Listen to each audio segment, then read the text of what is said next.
भारत में टेक्सटाइल का उदय कई हजार साल पहले हुआ था। भारत हैंडमेड टेक्सटाइल के मामले में बहुत आगे है।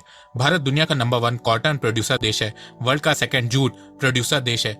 भारत टेक्सटाइल का ह्यूज मार्केट है। भारत के टेक्सटाइल इंडस्ट्री की मार्केट साइज $150 बिलियन है। टेक्सटाइल इंडस्ट्री का जीडीपी में कंट्रीब्यूशन 2% है। भारत की टेक्सटाइल सेक्टर एग्रीकल्चर सेक्टर के बाद सेकंड लार्जेस्ट एम्प्लॉयर है। भारत की टेक्सटाइल इंडस्ट्री में 45 मिलियन लोग डायरेक्टली और 65 मिलियन लोग इनडायरेक्टली काम करते हैं। भारत के एक्सपोर्ट में टेक्सटाइल इंडस्ट्री का कंट्रीब्यूशन 12% है। भारत में major textile hub NCR, Gujarat, Maharashtra, Uttar Pradesh, west Bengal, Tamil Nadu, Madhya Pradesh, Rajasthan में है। टेक्सटाइल एंड गारमेंट्स के एक्सपोर्ट के मामले में भारत 5th पोजीशन पे आता है। टेक्सटाइल एक्सपोर्ट के मामले में चाइना नंबर 1 है। पर पिछले कुछ महीनों से यह देखने को मिल रहा है कि जो ग्लोबल टेक्सटाइल कंपनीज चाइना में अपना ऑर्डर लेके जाया करती थी वो अब भारत में आ रही हैं। इसके अलावा चाइना +1 पॉलिसी के चलते भारत का टेक्सटाइल एक्सपोर्ट बहुत तेजी से बढ़ रहा है। तो नमस्कार दोस्तों, स्वागत करते हैं आपका चार्जिंग पॉइंट हिंदी में। दोस्तों, आज के इस वीडियो में हम जानेंगे कि भारत कैसे चाइना के टेक्सटाइल सेक्टर को नुकसान पहुंचा रहा है। तो जुड़े रहिए आप इस वीडियो के साथ। पिछले कुछ महीने पहले यह देखने को मिला कि जर्मन टेक्सटाइल कंपनी जो चाइना से टी शर्ट बनवाती थी वो भारत के तमिलनाडु स्टेट के तिरुपुर पहुंची और वहां पे वॉर्सो इंटरनेशनल कंपनी को 4 लाख टी शर्ट मैन्युफैक्चरिंग का ऑर्डर दिया। तिरुपुर तमिलनाडु का टेक्सटाइल हब है। फिर उसके बाद देखा गया कि कई देश जैसे कि चेक Republic, Egypt, Greece, Jordan, Mexico, Spain, Turkey, Panama और साउथ अफ्रीका की टेक्सटाइल कंपनी अपना ऑर्डर चाइना से भारत में शिफ्ट कर रही है। इसके अलावा स्पेनिश कंपनी भारत से 1 lakh dye and printed T shirt बनवा रही है। इसकी नेगोशिएशन स्टार्ट हो चुकी है। इसी तरह साउथ अफ्रीकन कंपनी लिजर्ड, जिसके साउथ अफ्रीका में 180 स्टोर है, वो भारत से वुमेन क्लोथिंग बाय कर रही है। इसी तरह ग्रीस की टेक्सटाइल कंपनी भारत से मेंस गारमेंट बाय कर रही है। अब आप सोच रहे होंगे कि एकाएक ये सारी कंपनीज चाइना को छोड़ के भारत से क्यों बिजनेस कर रही हैं। तो देखो, इसके पीछे कई मेजर रीजन है। एक एक करके बताता हूँ। पहला रीजन जिसके चलते ये मेजर शिफ्ट देखने को मिला है वो है चाइना में नो कोविड पॉलिसी।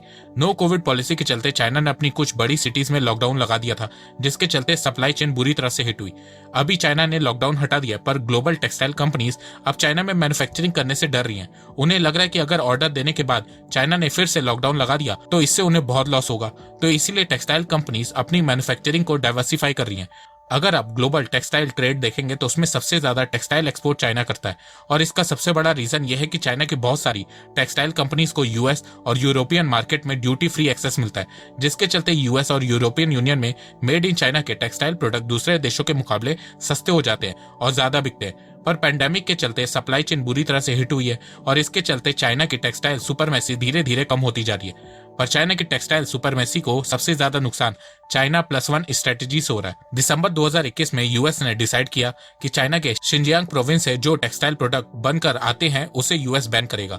यूएस ने कहा है कि शिनजियांग में जो वीगर मुस्लिम के साथ ह्यूमन राइट्स के वायलेशन हो रहा है उसके चलते यूएस ने यह कदम उठाया।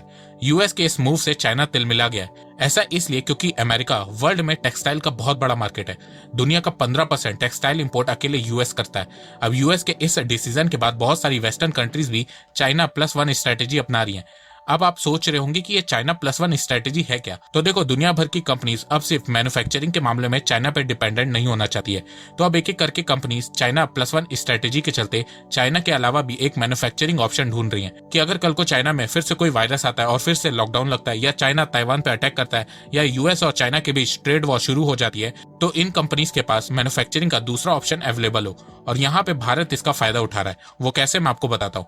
पर उससे पहले, जिस तरह भारत इस मौके का फायदा उठा रहा है उसी तरह आप ऑनलाइन शॉपिंग करते वक्त एक्स्ट्रा पैसे बचाने का मौका उठा सकते हैं। आप सब लोग अमेजॉन, मिंत्रा, अजियो जैसी वेबसाइट से खूब शॉपिंग करते होंगे, पर आज मैं आपको एक ऐसा तरीका बताऊंगा जिसके बाद अब आप अपनी हर ऑनलाइन शॉपिंग पे एक्स्ट्रा पैसे बचा सकते हैं। रतन टाटा द्वारा फंडेड कैश करो ऐप से आप 1500 से ज्यादा वेबसाइट से ऑनलाइन शॉपिंग कर सकते हैं। सबसे पहले आप डिस्क्रिप्शन में दिए गए लिंक से कैश करो ऐप को डाउनलोड करिए, या फिर आप प्ले स्टोर या ऐप स्टोर से भी कैश करो ऐप डाउनलोड कर सकते हैं। कैश करो ऐप डाउनलोड करने के बाद आप मेरा दिया हुआ कोड CPS25 डालिए, आपको तुरंत 25 रुपए मिलेगा। अब कैश करो ऐप पे आओ, अमेजॉन, मिंत्रा, अजियो जैसी 1500 साइट में से चूज करो, फिर यहाँ से किसी भी साइट पे जाके शॉप करो, कैशबैक कमाओ और माई अर्निंग सेक्शन में जाकर जो आपने कैशबैक कमाया उसे अपने बैंक अकाउंट में ट्रांसफर करो। इसके अलावा कैश करो इस समय ऑनलाइन शॉपिंग पे गिव अवे भी दे रहा है। कैश करो से शॉपिंग करने पर 2 लकी विनर को बोट का ब्लूटूथ हेडफोन मिलेगा। तो इंतजार किस बात का है, अभी डिस्क्रिप्शन में मेरी दी हुई लिंक से कैश करो ऐप को डाउनलोड करो और हर ऑनलाइन शॉपिंग पर पैसे बचाओ। आइए आप जानते हैं कि भारत कैसे इस मौके का फायदा उठा रहा है और चाइना की टेक्सटाइल इंडस्ट्री को डैमेज कर रहा है। जब से यूएस और चाइना के बीच शिनजियांग का मामला उठा है तब से भारत का टेक्सटाइल एक्सपोर्ट बढ़ रहा है। 2015 से 2019 तक भारत का टेक्सटाइल एक्सपोर्ट 36 से 37 बिलियन डॉलर के बीच झूल रहा था, पर फाइनेंशियल ईयर 2020 में भारत का टेक्सटाइल एक्सपोर्ट गिर के 34 बिलियन डॉलर के आसपास आ गया था। फिर उसके बाद कोविड पैंडेमिक के चलते भारत का टेक्सटाइल एक्सपोर्ट और गिर के फाइनेंशियल ईयर 2021 में 30 बिलियन डॉलर तक आ गया था, पर फाइनेंशियल ईयर 2022 में भारत का textile export all time high 44.4 billion dollar हो गया। भारत ने सबसे ज्यादा टेक्सटाइल एक्सपोर्ट यूएस में किया है। भारत के टेक्सटाइल एक्सपोर्ट में यूएस का शेयर 27% है, फिर उसके बाद यूरोपियन यूनियन का शेयर 18% है, फिर उसके बाद बांग्लादेश का शेयर 12% है। भारत बांग्लादेश को बहुत कॉटन एक्सपोर्ट करता है। बांग्लादेश के बाद भारत के टेक्सटाइल एक्सपोर्ट में यूएई का शेयर 6% है। तो जैसे कि आपने देखा कि चाइना +1 स्ट्रेटेजी और कोविड के चलते भारत का टेक्सटाइल एक्सपोर्ट बढ़ा है। इसी को देखते हुए भारत सरकार ने कुछ टारगेट सेट किया है कि 2026 तक भारत 65 बिलियन डॉलर का टेक्सटाइल एक्सपोर्ट करेगा और 2030 तक भारत 100 बिलियन डॉलर का टेक्सटाइल एक्सपोर्ट करेगा। अब आप पूछोगे कि भारत का टेक्सटाइल एक्सपोर्ट कैसे बढ़ेगा, तो देखो पहला रीजन तो मैंने आपको बता दिया कि चाइना +1 स्ट्रेटेजी के चलते धीरे धीरे फॉरेन कंपनीज अपने अपने देशों के प्रेशर में आके चाइना को छोड़ रही हैं। अगर चाइना ने ताइवान पर अटैक कर दिया तो ये मूव आउट फास्ट हो जाएगा, क्योंकि आप रशिया का एग्जाम्पल देख सकते हैं कैसे ग्लोबल ब्रांड्स ने रशिया को छोड़ दिया है, तो इस केस में भारत को फायदा होगा। इसके अलावा भारत कई देशों के साथ फ्री ट्रेड एग्रीमेंट साइन कर रहा है, जिसके चलते भारत के टेक्सटाइल प्रोडक्ट को ड्यूटी फ्री एक्सेस मिलेगा। जिस तरह चाइना, बांग्लादेश, वियतनाम को US, European union, Canada, UK, UAE में ड्यूटी फ्री एक्सेस मिलता है, वही एक्सेस अब भारत भी चाह रहा है। भारत ने यूएई के साथ एफटीए साइन कर लिया है। यूके और कनाडा के साथ इस साल के एंड तक एफटीए साइन हो सकता है। भारत को यूएस और यूरोपियन यूनियन के साथ एफटीए साइन करना होगा। अगर भारत ने इन दोनों के साथ एफटीए साइन कर लिया तो भारत का एक्सपोर्ट बहुत तेजी से बढ़ेगा और बहुत सारी ग्लोबल टेक्सटाइल कंपनीज चाइना को छोड़कर भारत की कंपनीज के साथ मैन्युफैक्चरिंग करेंगी। वो इसलिए क्योंकि भारत ऑलरेडी सबसे ज्यादा टेक्सटाइल एक्सपोर्ट यूएस को करता है, फिर उसके बाद यूरोपियन यूनियन को करता है।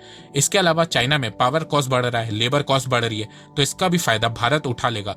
भारत में ऑलरेडी चाइना से सस्ती टेक्सटाइल मैन्युफैक्चरिंग होती है, पर भारत को एक्सपोर्ट करते वक्त 9 से 10% ड्यूटी देनी पड़ती है। इसी के चलते भारत के टेक्सटाइल प्रोडक्ट चाइना, वियतनाम और बांग्लादेश से महंगे हो जाते हैं। तो जैसे ही एफटीए साइन होगा ये प्रॉब्लम भी सॉल्व हो जाएगी। इसके अलावा भारत सरकार भी टेक्सटाइल सेक्टर को और उसके एक्सपोर्ट को बढ़ाने के लिए लगातार काम कर रही है। भारत सरकार ने टेक्सटाइल इंडस्ट्री में 10,683 करोड़ रुपए की पीएलआई स्कीम लॉन्च करी है। इस स्कीम के तहत जो भी textile firm 50 man made fibre और टेक्निकल टेक्सटाइल प्रोडक्ट जैसे कि जर्सी, पुलोवर, स्विमवेयर और विंड चीटर्स बनाएगी, उन फर्म्स को सरकार 7 से 10% इंसेंटिव देगी। अब आप सोच रहे होंगे कि भारत सरकार ने इन्हीं प्रोडक्ट को क्यों चूज किया है। देखो, इन प्रोडक्ट्स का ग्लोबल मार्केट 222 बिलियन डॉलर का है, जिसमें से भारत से 1.8 बिलियन डॉलर एक्सपोर्ट करता है। वहीं बांग्लादेश 7.3 बिलियन डॉलर और Vietnam 14.8 billion dollar product export करता है। तो भारत सरकार चाहती है कि इस एरिया में भारत का एक्सपोर्ट बढ़ाया जाए। इसके अलावा भारत सरकार ने technology upgradation fund scheme TUFS और amended technology upgradation fund scheme for textile industry ATUFS scheme launch की है, जिसके चलते जो एंटरप्रेन्योर्स और बिजनेस ओनर टेक्नोलॉजी को अपग्रेड करेंगे उनको इंसेंटिव दिया जाएगा। इसके अलावा भारत सरकार ने scheme for integrated textile park SITP launch की है। इस स्कीम के तहत भारत सरकार देश में 74 टेक्सटाइल पार्क्स बनाएगी, जिसमें design and training centres, warehouse, factories और प्लांट एंड मशीनरीज एरियाज होंगे। अब तक ऐसे 18 पार्क्स ऑपरेशनल हो चुके और 32 अंडर इम्प्लीमेंटेशन मोड में। इसके अलावा भारत सरकार ने टेक्सटाइल सेक्टर में 100% FDI भी अलाउ कर दिया है। तो देखो, ऐसा नहीं है कि भारत अपना टेक्सटाइल एक्सपोर्ट को नहीं बढ़ा सकता है। भारत ऐसा कर सकता है। भारत के पास रिसोर्सेस है, मैन पावर है और राइट टाइम भी है। तो आने वाले समय में आपको ये देखने को मिलेगा कि भारत चाइना का बहुत सारा टेक्सटाइल बिजनेस अपनी ओर खींचेगा। तो दोस्तों, आपको क्या लगता है? आप अपनी राय मुझे कमेंट सेक्शन में बताइए। और हाँ, आप कैश करो ऐप को डाउनलोड करना मत भूलिएगा। लिंक डिस्क्रिप्शन में है। कोड CPS25 यूज करो और तुरंत 25 रुपए कमाओ। तो जाओ, कैश करो, ऐश करो। तो दोस्तों, मुझे लगता है कि अब आपको सब समझ में आ गया होगा। तो अगर आपको ये वीडियो पसंद आए तो आप इस वीडियो को लाइक कीजिए और अब आप मुझे सपोर्ट भी कर सकते हैं पेट्रियन और यूट्यूब में ज्वाइन बटन के थ्रू। एक बात मैं कहना चाहता हूँ, आप जितनी मेरी वीडियोस को शेयर करेंगे उतनी ही रीच मेरी बढ़ेगी और उतने ही लोग मेरे से जुड़ेंगे।